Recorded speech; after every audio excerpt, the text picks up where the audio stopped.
नेपाल ने केवल सीता ही नहीं, भगवान राम भी दिया। नेपाली थे मर्यादा पुरुषोत्तम भगवान श्री राम। असली अयोध्या नेपाल के वीरगंज में स्थित। वीरगंज का छोटा सा गांव थोरी ही थी असली अयोध्या।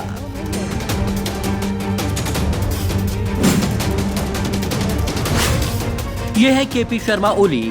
इनसे अपना घर संभल नहीं रहा। अपनी ही पार्टी में इनका विरोध हो रहा है। चीन के दम पर ये इतराते फिर रहे हैं, उससे रिश्वत लेते फिर रहे हैं और भारत के साथ जानबूझकर सीमा विवाद छेड़ रहे हैं। और अब इन्होंने एक और प्रोपेगेंडा शुरू कर दिया है। भारतीय नहीं, नेपाली थे भगवान राम। जी हाँ, केपी शर्मा ओली ने एक विवादित बयान दिया है। बयान भी किसके बारे में? भारतीयों के आराध्य देव मर्यादा पुरुषोत्तम भगवान राम के बारे में। ओली ने कहा कि भगवान राम भारतीय नहीं, नेपाली थे।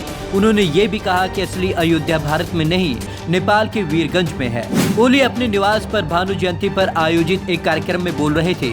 उन्होंने भारत पर सांस्कृतिक दमन का भी आरोप लगाया।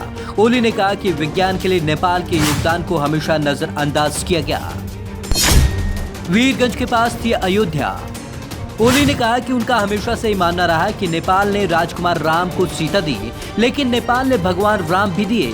नेपाल ने राम अयोध्या से दिए, लेकिन भारत से नहीं। उन्होंने कहा कि अयोध्या काठमांडू से 135 किलोमीटर दूर वीरगंज का एक छोटा सा गांव थोरी था। ओली ने कहा कि नेपाल का सांस्कृतिक दमन किया गया और तथ्यों को तोड़ा मरोड़ा गया। ओली ने अपने दावों का दम भरा। ओली ने कहा कि जिस अयोध्या का दावा भारत के उत्तर प्रदेश में किया जाता है, वहां से सीता से विवाह करने भगवान राम जनकपुर कैसे आए? उस समय कोई फोन नहीं थे, फिर उन्होंने संवाद कैसे किया? उस दौरान विवाह केवल पास के राज्यों में होते थे। कोई भी शादी करने के लिए इतनी दूर नहीं जाता था। सीमा विवाद के बीच विवादित बयान। ओली का बयान उस समय आया है जब भारत और नेपाल के बीच सीमा विवाद चल रहा है। नेपाल ने अपने नए राजनीतिक नक्शे को मंजूरी दे दी है। इसमें तिब्बत, चीन और नेपाल से सटी सीमा पर स्थित भारतीय क्षेत्र काला पानी, लिपुलेख और लिपियधुरा को नेपाल का हिस्सा बताया गया है। भारत ने जताया कड़ा ऐतराज।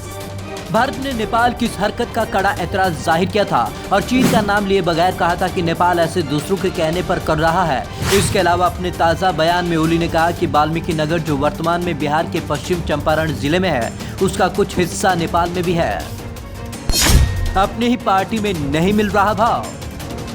ओली ने यह बयान तब दिया है जबकि वे अपनी पार्टी एनसीपी में अकेले पड़ गए हैं। पार्टी के नेता ही उनसे इस्तीफे की मांग कर रहे हैं, लेकिन ओली इस्तीफे को तैयार नहीं है। उनके मुख्य विरोधी पुष्प कमल दहल और प्रचंड ओली के इस्तीफे से कम पर मानने को तैयार नहीं है। दोनों दौर के नेताओं के बीच 6 दौर की बातचीत हो चुकी है। हालांकि मसला सुलझने के आसार नजर नहीं आ रहे। Bureau report, Punjab Kesari TV, Chandigarh.